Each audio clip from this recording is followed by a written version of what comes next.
haber diálogo sin libertad de expresión. No puede haber diálogo sin libertad de expresión. Ella es el alma de un pueblo. Sin amilanarse. Sin amilanarse. Este Ecuador amazónico, desde siempre y hasta siempre. ¡Viva la patria! Combatiremos la corrupción. La de ahora y la de ayer. Y la que podría venir. La de dentro y la de afuera. La revista de Opinión Democracia. Los temas realmente relevantes. Analizados con la visión crítica del periodismo libre. Da inicio la revista de Opinión Democracia. El programa en el que usted cree. Comenzamos. Gonzalo Rosero. Credibilidad incuestionable.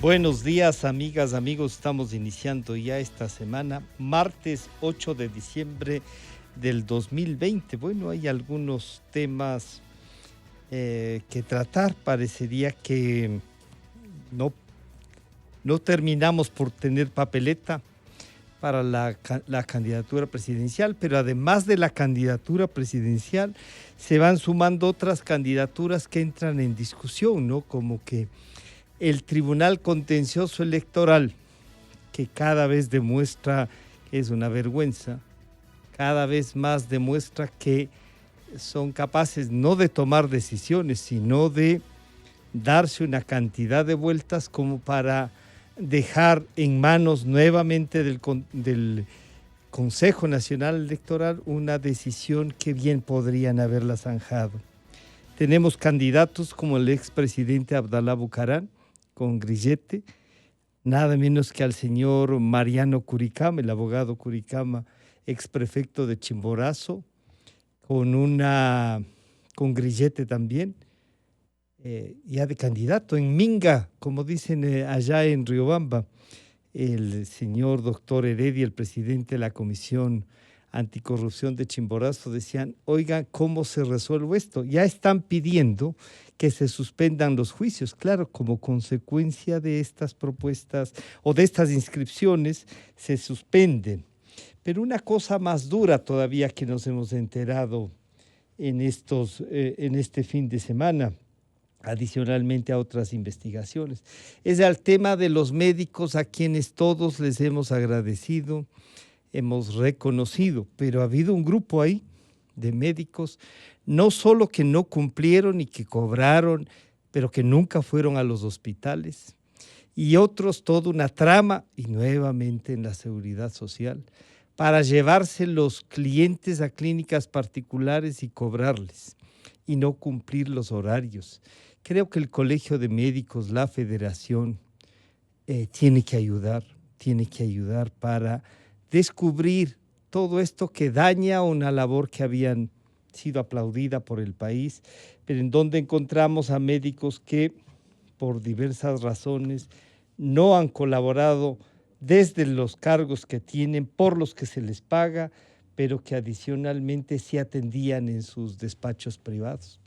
Bueno, así está el panorama, un recorrido rápido de lo que pasaba el fin de semana, a más de volver al tema de la negociación petrolera, de cómo nos cuentan que sí, que había una empresa, otra, que pagaba también para los contratos, en fin. Queremos saludar a Roberto Izurieta, analista internacional, y al doctor Felipe Burbano de Lara, director de la Flaxo. A los dos les queremos, previo esta carrera informativa, pedirles un primer acercamiento a lo que ven. No tenemos papeleta, no se sabe mucho de los candidatos a Asamblea Nacional ni a los candidatos a las asambleístas provinciales. Todavía hay algunas cosas que también no se resuelven en provincias, pero no hay papeleta. Roberto, bienvenido, buenos días. ¿Cómo se observa desde allá esto que está cerca? Es el 7 de febrero. Bienvenido, buenos días. Buenos días, Francisco. Buenos días, Felipe. Un gusto estar en tu programa. Un saludo al querido Gonzalo, por todo el trabajo que ha hecho durante tantos años a favor de la libertad de expresión y de los medios de comunicación informativos. Gracias por esta oportunidad. La manera como yo visualizo es la siguiente. Cuando comenzó la elección presidencial de los Estados Unidos hace 2, 3 años, en la campaña interna del Partido Demócrata habían, si mal no recuerdo, 20 o 21 candidatos. Entonces, cuando yo viajaba, me decían, mira qué cantidad de candidatos, qué grave. Lo que yo decía es, no es grave en la medida que exista un proceso a través del cual los ciudadanos puedan informarse de los candidatos y elegir de los 21, elegir primero 2, 3 que están punteros y después su candidato por el partido. Y después van a una elección general. El Partido Demócrata tiene un candidato, el Partido Republicano tenía al presidente, obviamente al presidente Trump. Entonces, lo que sucede en el Ecuador es que efectivamente tenemos, no sabemos cuántos candidatos tendremos 17, 18, 19, 20.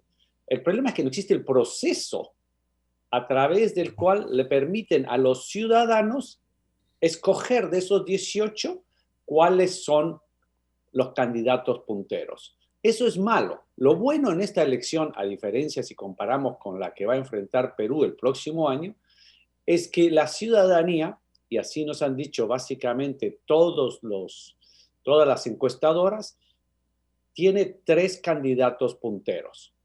3 candidatos que están arriba de todos los demás en las encuestas. Eso ayuda porque va a permitir a la ciudadanía a atender, a prestar atención, a conocer más de cada uno de ellos para escoger. Pero tiene otra ventaja. Por ejemplo, volvamos al caso del Perú. Lo más probable en el Perú, cuando lleguen a esta parte del proceso en el cual tengan 3 candidatos finalistas, no van a saber mucho de esos candidatos finalistas. En el caso del Ecuador, conocemos muchísimo de los candidatos finalistas. Vas a tener representado al correísmo, que el Ecuador conoce qué significa el correísmo, conoce sus posiciones con respecto a la dolarización, conoce sus posiciones con respecto a la creación de empleo a través del sector privado, conoce su posición en lo que respecta a pedir más impuestos, plusvalías, con lo cual el comerciante, el pequeño inversionista, el dueño del taxi, aquel que tiene un terreno en el sur de Quito. ¿Qué significa? Lo hemos vivido. Y además, si a esto sumamos que el Ecuador está en una crisis económica muy profunda, resultado en gran parte de la pandemia y resultado de 10 años en los cuales cuando existieron los recursos simplemente se los gastaron indiscriminadamente y después nos endeudaron, deuda que tenemos que pagar. Entonces, una posición está clara. La otra posición, digámoslo de esta manera, que representa el indigenismo. Una posición sumamente válida, una posición que sobre todo en las luchas y en las revueltas de octubre pasado dieron básicamente su plan de acción muy concreto. A mí me sorprendió que hace algunos meses, cuando comienza esta pandemia, mandaron una delegación a Cuba para conseguir la vacuna y traer la vacuna de Cuba hace ya algunos meses. Entonces son posiciones bastante claras. Y después tiene la posición de Guillermo Lasso, que es una posición que representa más a una línea de reactivar la economía a través del sector privado, que también es sumamente conocido. Y sobre todo una línea que lo que permite es sostener la dolarización a través de que la dolarización solamente se puede conseguir a través de conseguir más dólares. Y más dólares se consiguen a través de inversión o se consiguen a través de un endeudamiento que no sea con las tasas de intereses que el Ecuador conoce, que son más del 10%. Felipe, buenos días, bienvenido, gracias por atendernos, al director de la Flaxo. Bueno, este es un poco el panorama visto desde afuera, con todos los datos que Roberto siempre tiene, pero desde adentro habrá la posibilidad que además de estos 3, alguno crezca algo, pase del 1%, dicen el que están ahí llegue al 5, por ejemplo, se acerque más al señor Pérez, o a su vez esto que le ha servido al correísmo, esta interminable, digamos, este interminable proceso de definir, incluso como decía Roberto, estos tres. Pero no tenemos papeleta, no sabemos qué puede resolver este vergonzoso contencioso electoral, pero también este bronqueado internamente Consejo Nacional Electoral que nos tienen en esto y usando todas las posibilidades, Felipe, para entorpecer el proceso. Bienvenido, buenos días. Gracias, Francisco, por la invitación y por la entrevista, y un saludo a Roberto. Un gusto compartir este espacio con Roberto. Yo creo que el proceso tiene muchas dificultades. Y yo diría, uno tiene que ver con la propia dificultad de los candidatos por llegar a la ciudadanía, por llegar a los votantes, por generar identificaciones desde los votantes y desde la ciudadanía con el proceso electoral mismo. Es decir, entusiasmar a la sociedad ecuatoriana alrededor de esta nueva elección y convertir a esta elección en un espacio de renovación democrática, renovación de la vida política. Me parece que hay enorme dificultad para generar esa dinámica en el proceso electoral. Y eso tiene que ver, creo yo, con las condiciones excepcionales en las cuales se está desarrollando la campaña electoral. El contexto de crisis económica, el contexto de crisis sanitaria y el aislamiento. Y yo creo que hay detrás de todo, hay también un escepticismo y un desencanto de la ciudadanía frente a lo que ofrecen los candidatos. Tengo esa percepción. O sea, en este contexto tan difícil que vive el país, salir con un baratillo de ofertas, con soluciones mágicas a los procesos, yo creo que el votante no se va a tragar. Entonces yo ahí veo un espacio, una distancia entre la dinámica electoral de los candidatos y la actitud de los votantes que genera dificultades para que este proceso arranque, ¿no?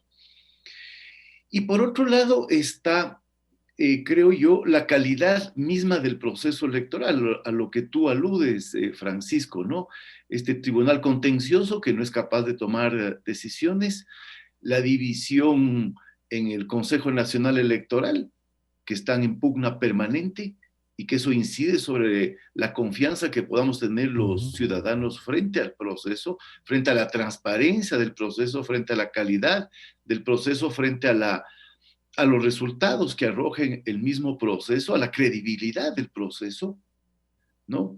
Y luego con todos estos episodios que tú señalas, ¿no? Que se candidatiza a Abdalá Bucaram, que Mariano Curicama, es decir, que se convierte la elección o las candidaturas de un depósito de personajes descalificados, sin condiciones morales, éticas, que uno esperaría de la política en este momento, ¿no? Entonces yo veo así, veo una dificultad del proceso y de las candidaturas de conectarse con la ciudadanía, y me parece que hay una problemática muy compleja derivada del contexto, y lo otro, la calidad misma del proceso electoral. Claro, entonces, Roberto, pero esto nos lleva a una cosa, a pensar que la democracia como tal, a través de los procesos, de la legislación, de tener partidos, movimientos políticos, aquí las reventaron con 280, quizá precisamente porque creen en el partido único y en la división del resto, quieren controlar como en Venezuela entre el 30 y 35% para controlar los países. La democracia fracasa entonces y no hay una propuesta más firme para defenderla, unas organizaciones sociales que respondan como en el Ecuador estos 14 años que digan, oigan, ¿esto puede avanzar, Roberto? ¿Fracasa la democracia como tal? Hay un gran filósofo que decía que la democracia es un salto al vacío, es algo vacío, en el sentido de que la democracia la llenamos con las acciones, con las instituciones, y las instituciones las llenan los ciudadanos con su trabajo. Entonces, lo que está viviendo el Ecuador, en mi opinión, es el resultado de 10 años de un gobierno autoritario que no promovió liderazgos en las distintas instancias como para llenar ese espacio vacío que tiene que ser la democracia. Coincido plenamente con Felipe en el sentido en sus dos argumentos principales. Primero, existe un descontento de la ciudadanía, en primer lugar, como bien dice Felipe, porque estamos viviendo una situación sumamente difícil en términos económicos, en términos de pandemias, en términos sociales, en términos del miedo a enfermarnos, a nuestras familias. Y efectivamente, lo que yo decía en mi primera intervención, en la medida que no exista un proceso legal que dé la oportunidad a los candidatos a conocer, a conocerse mutuamente con los ciudadanos, esto se vuelve mucho más difícil, no existe ese proceso. La ventaja es que los candidatos que están de acuerdo a las encuestas punteros, los ciudadanos los conocen, esas tres posiciones se conocen, entonces van a tener elementos para decir qué es lo que queremos. Al igual que en los Estados Unidos, los ciudadanos sabían quién iba a ser Trump y nadie decía, bueno, no, es que Trump en este segundo periodo va a ser distinto. Rafael Correa acaba de venir, que está en este momento en Venezuela, dándole su aval a un gobierno que no tiene otro nombre que un gobierno dictatorial. Su candidato con Cristina de Kirchner. Entonces Trump va a ser Trump, Correa va a ser Correa. El reto que tenemos los ecuatorianos, y en eso coincido con Felipe, es cómo vamos a tener ese espacio y esa oportunidad para que estos candidatos nos digan efectivamente cómo vamos a salir de esta crisis. Roberto, y yo estoy convencido que vamos a salir de la crisis solamente en la medida que generemos empleo, que generemos actividad económica y capacidad de los 14 o 15 que están a más de los 3 que las encuestas dicen van punteros. Yo solo decir, tienen las 3 primeras minorías, y minorías en realidad, o sea. Pero claro, eso no me hace olvidar que ha habido alcaldes, la inmensa mayoría de 20-22%, ¿no? Eso, así estamos. Pero habrá la posibilidad de que un cuarto un poco reaccione y crezca algo más, o no se ve. Estas 3 posiciones son las que van a definir y tendremos al que más votos obtengan no más de 30%, Roberto. A mí me sorprendería, todo es posible, no lo veo muy probable, por el mismo argumento que dice Felipe en unas circunstancias actuales. Lo que sí te dice la encuesta es que existe enorme apatía. En este momento quizás la mayoría de los ciudadanos votarían blancos o nulos. Eso es una mala señal, es una señal de que venimos de una crisis fuerte. Pero lo bueno también que te dicen las encuestas que están presentando, y cuando hablo de las encuestas hablo básicamente de todas, porque básicamente todas te dicen lo mismo. Y es interesante, y es que la gente sí tiene interés en el proceso electoral. El Ecuador no está viviendo una situación en la cual diga, yo no quiero a ninguno y no me importa este proceso. A los ciudadanos les importa este proceso. Y coincido con Felipe en el sentido de que esta tiene que ser una oportunidad para que los candidatos expresen muy bien cómo piensan enfrentar esta crisis en función básicamente de su experiencia y de su capacidad, no de un baratillo de ofertas. Felipe, cuando estamos aquí todos los días y observamos una serie de eslogan, nada más, o sea, y de los 3, sí, hay que decir, ahí se concentra la propuesta real. Uno se limita a veces a un etnocentrismo como para decir, necesitamos recuperar, los otros dicen, no, hay que volver a esta construcción de un proceso democrático, y bueno, y te hablan ahí todo con parafernalia, y frente también a uno que a veces se quiere sumar al populismo, ¿no? Y quiere volverse también de los retadores, de los que usan palabras fuertes. Un poco se está buscando entonces cómo intentar posicionar esas respuestas que tú y Roberto han dicho necesitan los ecuatorianos para ver en los candidatos, Felipe. Yo creo que el contenido del debate, el contenido de las luchas políticas en el Ecuador, las polarizaciones alrededor de ciertos lineamientos ideológicos generales están planteados desde hace rato. Entonces yo creo que vamos a ver, están planteados desde hace rato, están planteados desde que emergió el correísmo con toda una propuesta de transformación social antineoliberal, con un programa de, no sé, de justicia social, socialismo del siglo, una cosa muy confusa, una cosa que mezclaba muchas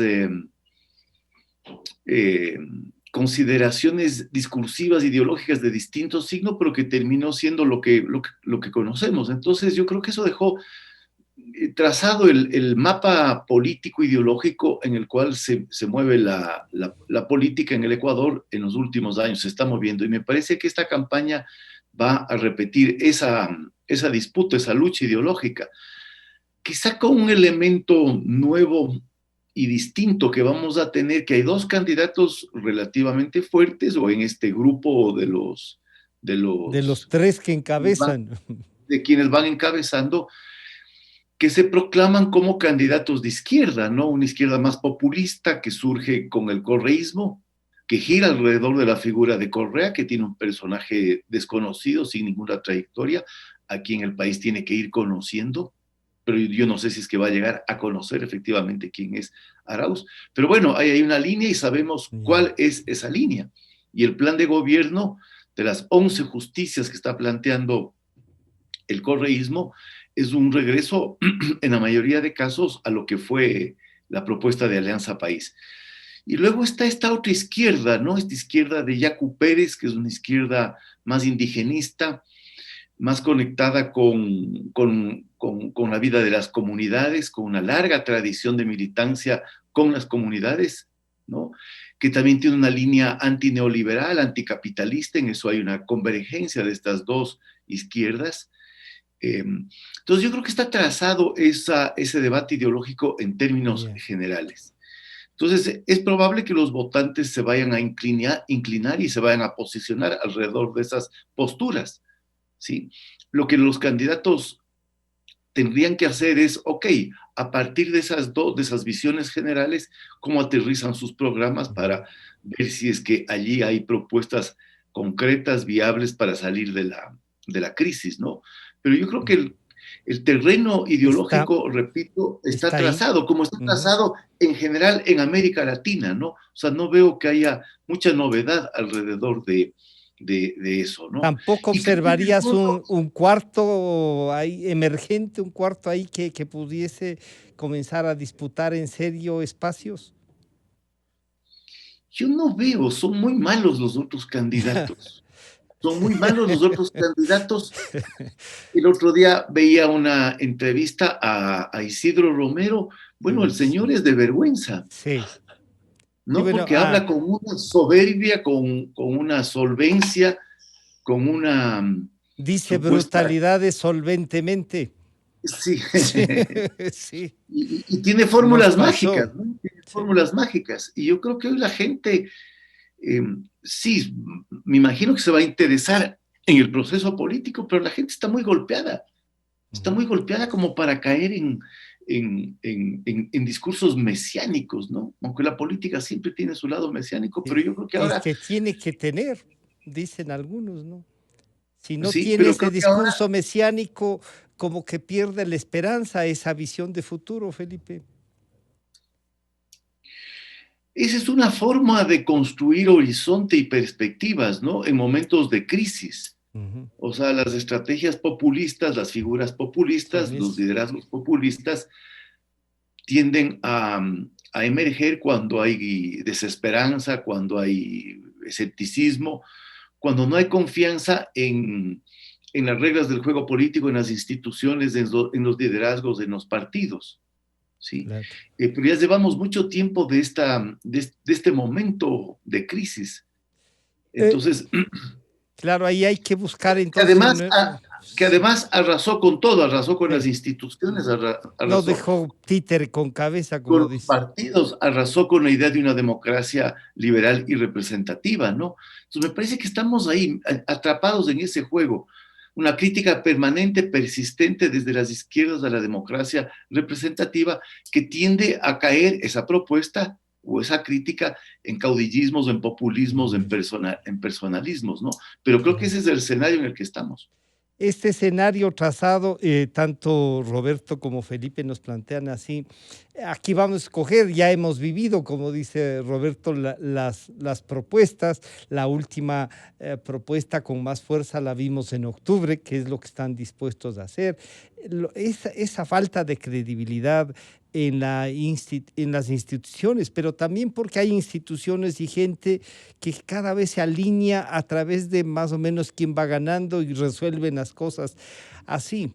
Si uno compara, y tú lo has hecho, entre los procesos en los Estados Unidos acá y entre lo que pasa en el resto de América Latina, el Ecuador entonces no estaría tan mal en cuestión de poder escoger y consolidar y volver a trabajar sobre un camino democrático, sobre estas normas de convivencia, incluso que no te respondan algunos candidatos. Oiga, ¿y por qué no va a hablarnos de esto? Es que quiere que pierda las elecciones. Yo sé que hay que hacer esto, pero no les puedo ofrecer sangre, sudor y lágrimas, Roberto.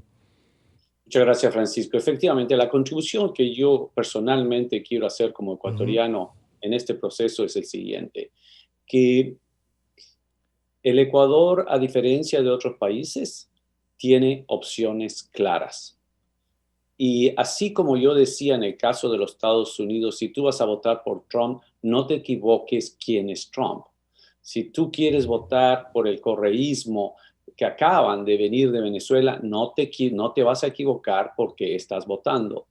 El indigenismo es un planteamiento sumamente interesante y sus planteamientos han sido sumamente expresos. Lo que quiero decir es, a diferencia un poco de lo que está diciendo Felipe, o en complemento de lo que está diciendo Felipe, desde la perspectiva del votante, no tanto de los candidatos, los votantes tienen muy claro lo que necesitan. Estamos viviendo una crisis y quieren respuestas. Quieren mantener la dolarización. Tienen pocos dólares en su bolsillo y necesitan más dólares. Entonces, la pregunta desde el punto de vista del votante es cuáles de estas tres ofertas electorales van a resolver mi problema. Entonces, mi argumento es que ese panorama está sumamente claro. En otros países, cuando se enfrentan a una elección, ese panorama está totalmente confuso y ahí es cuando las elecciones se vuelve un acto aleatorio. Esto es, ¿quién va a ganar? Cualquiera, porque esto es muy confuso. En el caso del Ecuador, las posiciones son claras, las necesidades de los ciudadanos están muy ordenadas, en gran parte, como bien dice Felipe, por la crisis. Por lo tanto, el Ecuador enfrenta un proceso que en última instancia no les debería sorprender. Esto es, tienes esta crisis, ¿cómo vas a hacer para salir de esta crisis? Tienes tres opciones sumamente claras. Es el Ecuador el que, más allá de las imperfecciones del sistema electoral, más allá de la crisis, más allá que venimos de 10 años de una dictadura que ha acabado con esas instituciones, los casos de corrupción que bien muestras son vergonzosos. Entonces, el Ecuador tiene todos los elementos para poder escoger en febrero cómo van a salir de la crisis. Y esta posibilidad de escoger con la claridad que parecería está marcada la cancha en el Ecuador, cosa que, como tú mismo sostienes, no está en el resto. Roberto, ¿puede ayudar a consolidar un discurso, una propuesta? ¿Has visto alguna propuesta que vaya un poco encaminada a eso? Ya, tenemos la cancha trazada, como dice Felipe. Tú dices, sí, ahí hay tres posiciones muy claras, pero algo más que puede identificar y que la ciudadanía podría decir, por aquí hay una línea de comportamiento, de institucionalidad. ¿Se puede hacer un discurso así? Yo coincido en lo que dijo Felipe. Esto es, yo no veo una elección y me gusta que no vaya a ser una elección a través del cual aparezca un Mesías. No, porque los Mesías no van a aparecer en los procesos electorales. A mí me gustan las opciones que nos dan un planteamiento que nos permitan construir basados en las realidades. La realidad del Ecuador es que está viviendo una crisis sumamente dura por la pandemia, porque la dolarización está amenazada, porque hay una crisis económica, y yo no creo que la solución de los problemas del Ecuador vayan a ser de la noche a la mañana ni mágicas. Lo que tenemos es que construir con otro elemento que a mí me parece en mi experiencia, muy importante, la capacidad de gestión. ¿Dónde existe capacidad de gestión para realizar los cambios necesarios? Y sinceramente, quiero ser muy sincero, a mí me gustaría que la disputa fuera entre posiciones ideológicas. Yeah. Me gustaría, pero yo creo que en última instancia las propuestas terminan siendo en capacidad de gestión. Esto es, si tú eres de izquierda o de derecha, no me importa mucho qué vas a hacer en el Ministerio de Educación en la medida que tengas capacidad de gestión. Esto es, he visto gobiernos de izquierda que han realizado buenas políticas educativas, como también de derecha. Entonces, se define mucho más, lastimosamente, en nuestros países por su capacidad de gestión. Entonces, ahí hay otro elemento que para mí es muy importante. ¿Dónde existe capacidad de gestión en esas tres propuestas que sí tienen matices, por decirlo así, ideológicos o posiciones políticas o una historia política muy clara?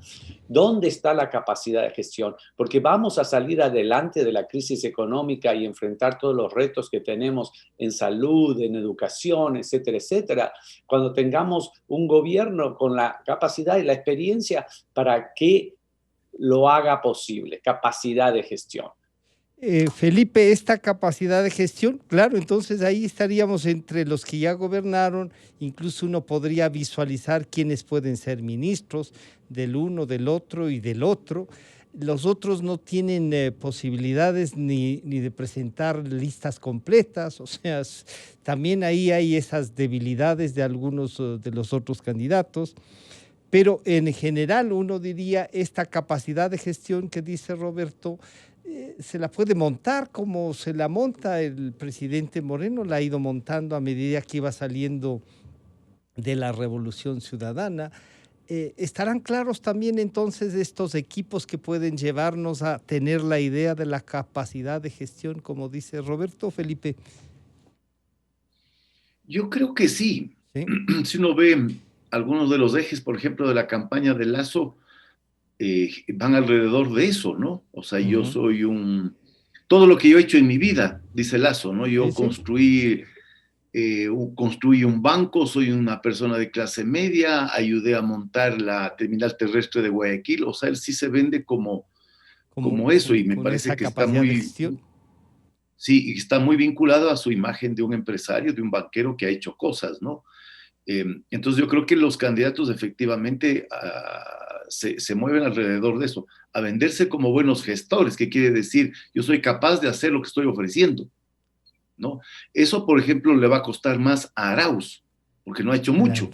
Pero además los que le acompañan a su alrededor, las figuras que escogió Correa para que lo acompañen, no necesariamente son pues los que eran los... Claro, porque la estrategia de ellos es una estrategia que apunta a renovar la estructura, a presentar una estructura de liderazgo renovada dentro del correísmo. Entonces, por eso quedaron afuera todas las viejas figuras, digamos, del correísmo, ¿no? Lo cual le ha generado otros problemas, porque entiendo que hay muchas diferencias internas y disputas internas. Entonces, bueno, ahí, ¿qué es lo que tiene Arauz para mostrar? Lo que fue la Revolución Ciudadana. Eso es. Lo que se hizo en la Revolución Ciudadana, pero en un contexto totalmente distinto al actual. Entonces hay que ver qué tan creíble es hoy, 14 años después o 15 años después, en un momento de crisis tan complejo como el que vive el Ecuador, volver sobre una propuesta que sigue siendo una propuesta refundacional. Yo leí el programa de Arauz y me parece que la principal propuesta es una asamblea constituyente. Sí. Es la de la asamblea constituyente. Entonces no hay que hacer nada, no hay que esperar nada, sino hay que esperar que venga la asamblea constituyente, porque ahí se va a definir el plan de gobierno. Entonces yo creo que sí, lo que dice Roberto, pero me parece que hay un problema que es más de fondo. O sea, yo creo que son claras las opciones, efectivamente, pero lo que no es claro es si es que el país va a salir adelante con cualquiera de las ofertas que gane. O sea... Claro, no, salir no, pero que encaminen algo sí espera. Ya, pero para que eso encamine, yo creo que para que eso, para que se encamine el Ecuador, lo que necesitamos es una candidatura que logre una victoria clara, con una potente legitimidad, con una mayoría en el Parlamento, que pueda efectivamente emprender en un plan de gobierno consistente que no va a resolver la crisis rápidamente, ¿no? Entonces, me parece que sí, las opciones están ahí, pero el problema del Ecuador va a ser después.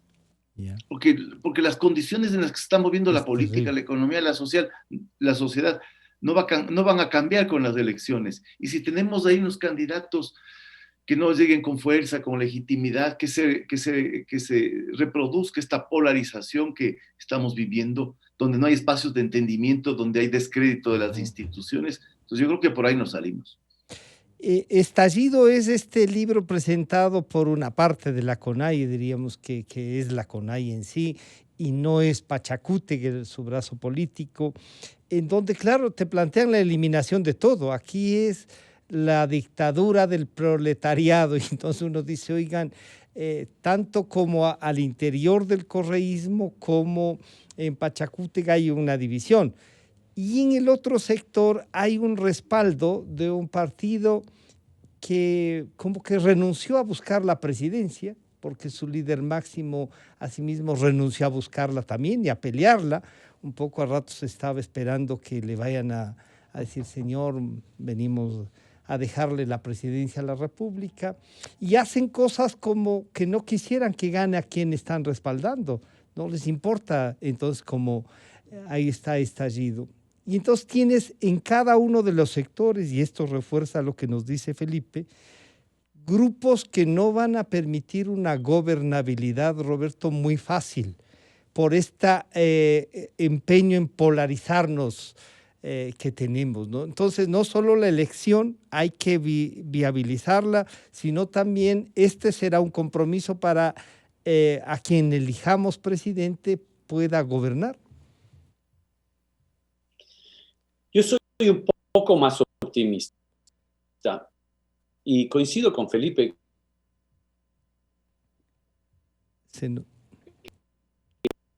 Que cuando existen vacíos de poder, se llenan con las acciones y con el liderazgo. Creo que hay candidatos que serán mejores presidentes de lo que fueron candidatos. Lo hemos visto muchas veces. Yo creo que lo que ha pasado en el Ecuador, liderazgo muy fuerte, autoritario de parte de Correa, se llegó de nuevo al vacío, no se llenaron esos espacios de poder. Entonces, soy más optimista en el sentido que sí, la mayoría de gobiernos, muy pocos gobiernos han llegado con una clara...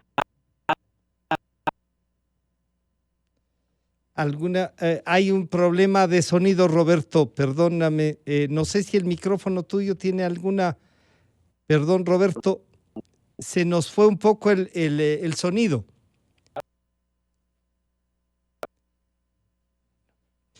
Roberto, se nos fue el sonido, no sé si me estás escuchando, se nos fue el sonido, y antes de esta última ronda, entonces yo le pediría a Felipe que si es que esta posibilidad entonces de estas tres, tú mismo observas que la gobernabilidad va a ser difícil, ¿qué habrá que hacer entonces para que el gobierno que salga de febrero y luego en la segunda vuelta tenga este respaldo a las cosas duras que van a tener que hacer, Felipe?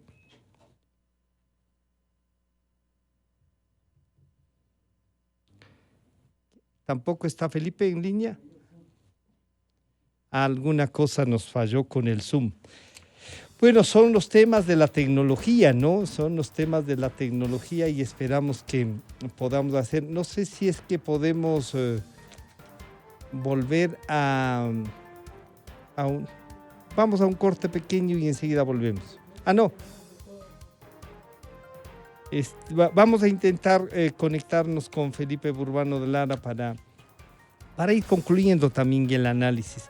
Lamentablemente sí, la tecnología nos juega estos corre-corres, pero hacemos el mejor esfuerzo y se hace de aquí técnicamente, ¿no? Los dos invitados nuestros de esta mañana nos han hablado de las posibilidades que hay. Está Felipe Burbano de Lara y le decía a Felipe, si entonces en estas condiciones que están, ¿se cortó? Creo que Felipe sí debe estarnos escuchando. Decíamos que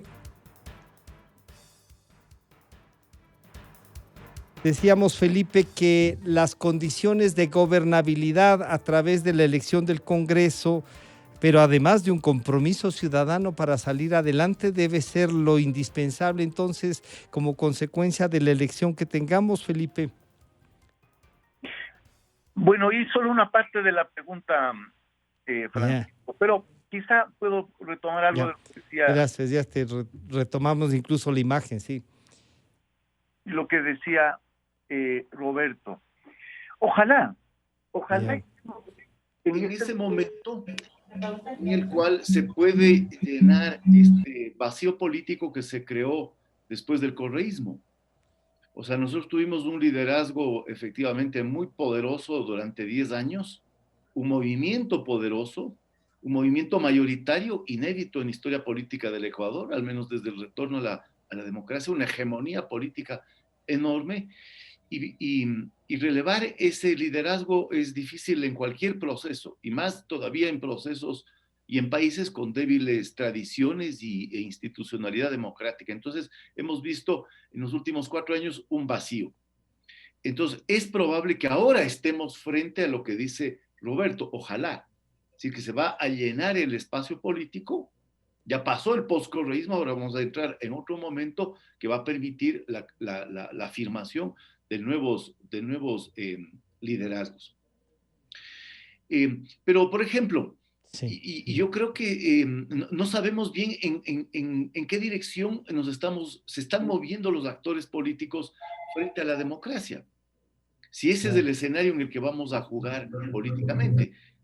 Yo puedo ejercer el poder dentro de la democracia, puedo tratar de gobernar democráticamente, pero, por ejemplo, hay toda una línea en el movimiento indígena que lleva la política o que quiere llevar la política a otro terreno. Sí.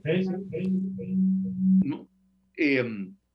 Entonces, creo que hacen falta más elementos que simplemente la voluntad de ganar unas elecciones, tener una legitimidad, ejercer el poder y con ese ejercicio del poder llenar el vacío.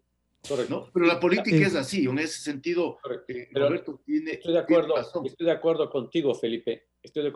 Felipe. La pregunta es,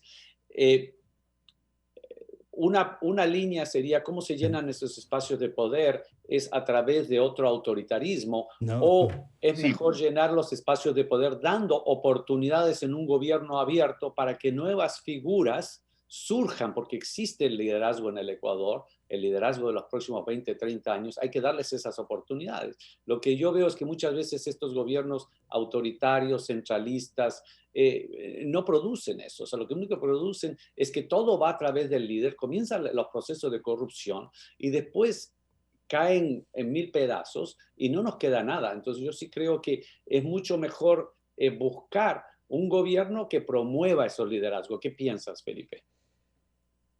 Y les voy a pedir ahí para incluso ya ir terminando este diálogo a los dos, además de responder a la pregunta de Roberto, sí quisiera que nos planteen 2 o 3 temas que deberíamos tomar en cuenta los ciudadanos para valorar este panorama que ustedes lo han descrito, Felipe.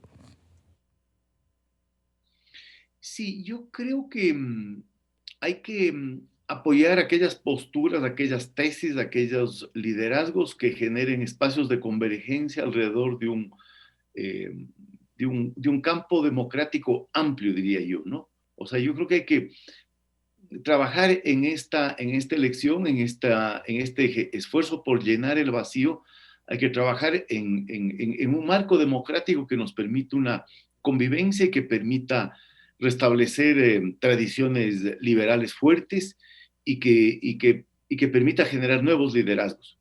Pero no veo una convergencia fácil alrededor de estos espacios, porque lo que hay es, bueno, una tesis de una democracia liberal que está más conectada con Lazo, tesis de una democracia radical que no sabemos bien qué es, de Arauz. Las críticas a las democracias liberales terminan normalmente en experiencias populistas, y luego hay una tesis que está siendo levantada por un sector de la CONAIE que es la política desde las calles, ¿no? Una política de transformación desde las calles y desde la movilización. Entonces creo que hay mucha distancia entre las visiones políticas y los marcos generales en los cuales que proponen los actores, ¿no? Pero en términos generales sí coincido con lo que dice Roberto, ¿no? Ojalá estemos en ese punto. Ojalá. Roberto, para concluir entonces, ¿qué 3 cosas que nos debemos preguntar los ciudadanos para esto y consolidar lo que ustedes han dicho, ¿no?